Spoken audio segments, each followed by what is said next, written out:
Welcome to the Master Cars Pro channel. Today we'll talk about the problems and weaknesses of used Nissan Leaf 2018.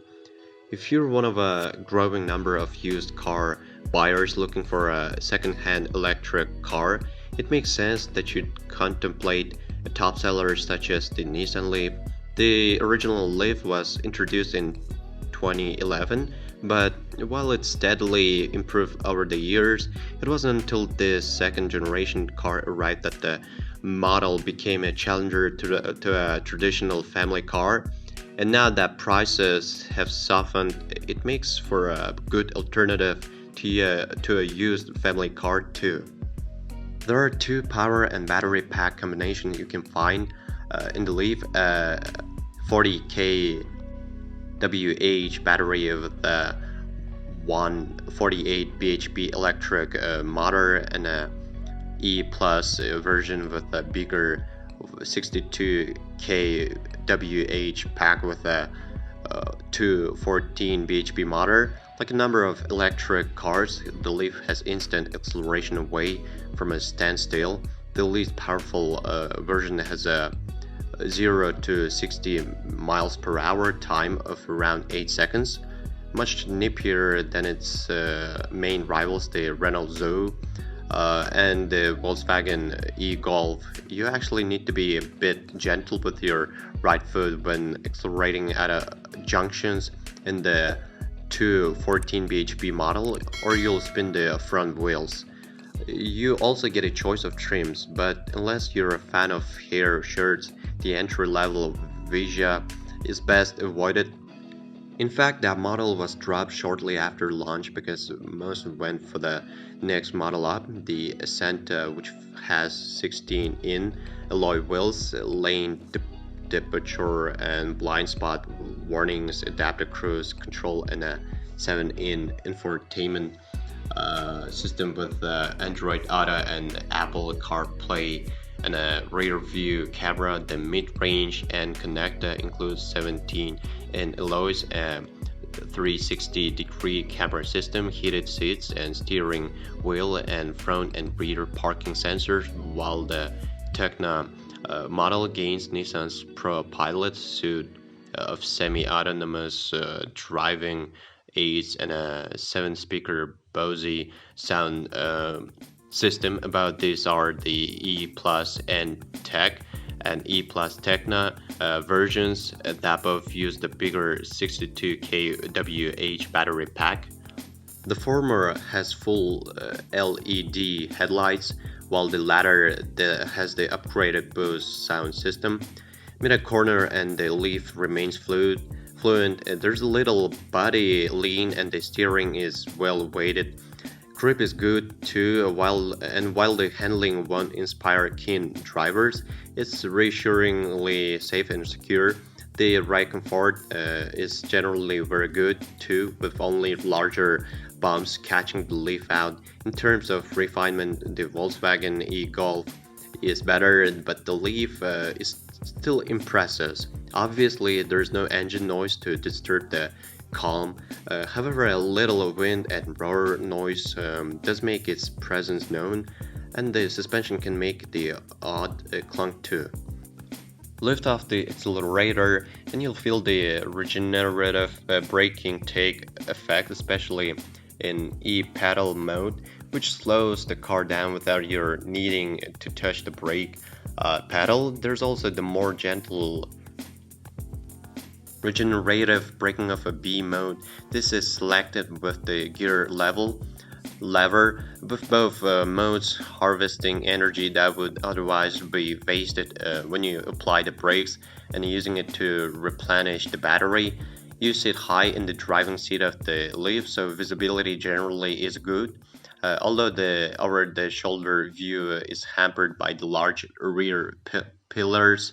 Fortunately, a rear view camera is standard on all trims except Vija. The dashboard is logically laid out and is pleasing to the eye, and you'll get a 7.0 in enlarged to 8.0 in from mid 2019 touch screen that's mostly simple to use thanks to big icons and logical menus. The physical shortcut buttons defiling this display make it easy to hop cars like the e-Golf, for example. The buttons and switches not quite so reassuring. Space is good up front, but the steering wheel is only adjustable up and down, not in and out. So some may find that they can't find the right driving position. Rear head room is a little limited by the sweeping roofline. Anyone over 6 feet tall will find themselves with a crick in the neck. The Leaf's boot is longer than some of its rivals, but it's skirted by rather a large loading lip, and the Tecna E Plus Tecna have less overall capacity because the subwoofers and amplifiers on their boost sound systems eat into the available room.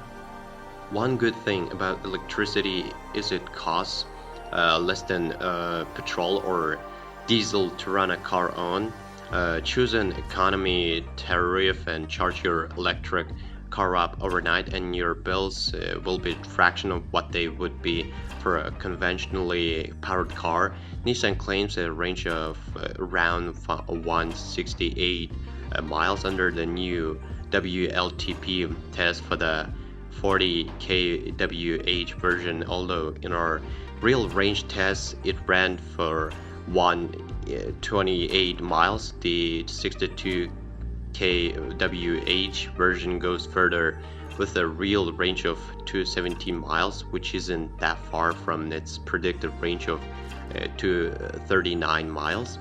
The Leaf uses the same Type 2 connector for normal charging as most of its rivals. However, unlike the Zoe and the e-Golf, there's also a CHAdeMO connector for 50 kWh rapid charging at home from 0 to 100% on a 7 kW wall box will take 7.5 hours.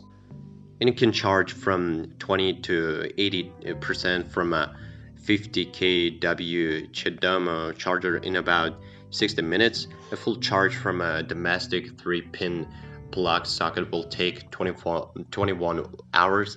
As you'd expect, the 62 kWh version takes longer to charge, up to 90 minutes for the same 20 to 80% 50 kWh charge, and 11.5 hours from a wall box, or 32 hours from a 3-pin plug going from empty to full.